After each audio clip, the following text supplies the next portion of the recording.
Now, it would be suggested here that,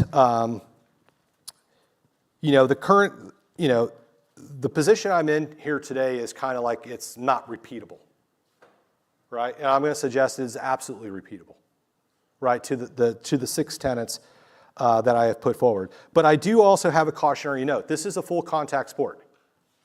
Leadership is not for the faint of heart,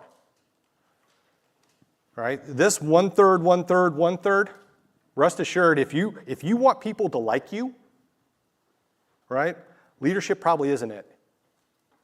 Because I will suggest that leadership is, at the end of the day, all about doing the right thing. And for me in national security, the number one thing is to defend democracy around the globe. Number 2 is ensure that the organizations that I lead have a legacy for generations to come, well past me leading these organizations. Number 3 becomes my family and their legacy. Do you see where the I is in this?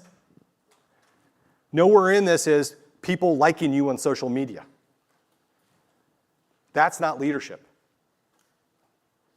And so it's not for the faint of heart. And I'll tell you right now, it can be extremely lonely, right, in this role.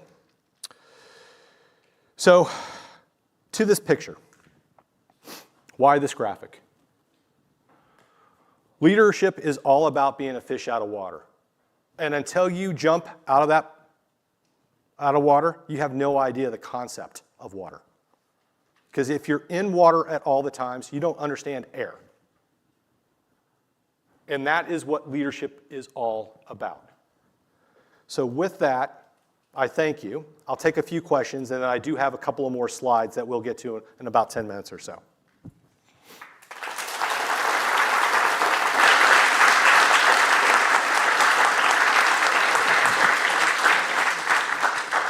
Any in-person questions on this side? Okay. Hi, thank you for your personal insights. I understand that you worked extremely hard to get to where you are now. Do you have some tips for maintaining your health while maintaining that extremely hard workload? Yes, excellent point.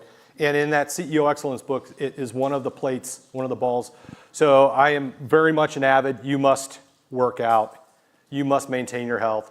What I would do as a 20 or a 30-year-old, not a chance now, right? So don't even attempt to do that. But it requires everything together, right? If your physical health can't match, right, your emotional intelligence and your intellectual intelligence, right, it requires, in fact, all 3 of these to be very successful in these jobs. So going back to undergrad, I had literally no time to work out. All I did was study. That was not very healthy. I graduated with ulcers. So imagine having ulcers at the age of like 21, and that was from just pure caffeine intake and lack of sleep, because my work schedule, I had planned for about 3 to 4 hours of sleep a night, and I kept that routine for a year and a half. That doesn't work.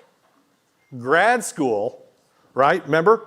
Learn, right? You go to the hospital and you got ulcers and you're with a bunch of people who are even older than I am right now, right? You should take something away from that.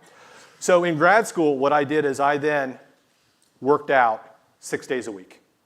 And I try to maintain that to this day. I'm still very, very active in sports. I still play hockey, right? I ski, I weight train, aerobic exercise. So it does become critical, because you can actually not handle these type of jobs. These jobs, I'll be honest with you, can destroy you. Physically, your marriage, your relationships, you can't let it happen. Great question.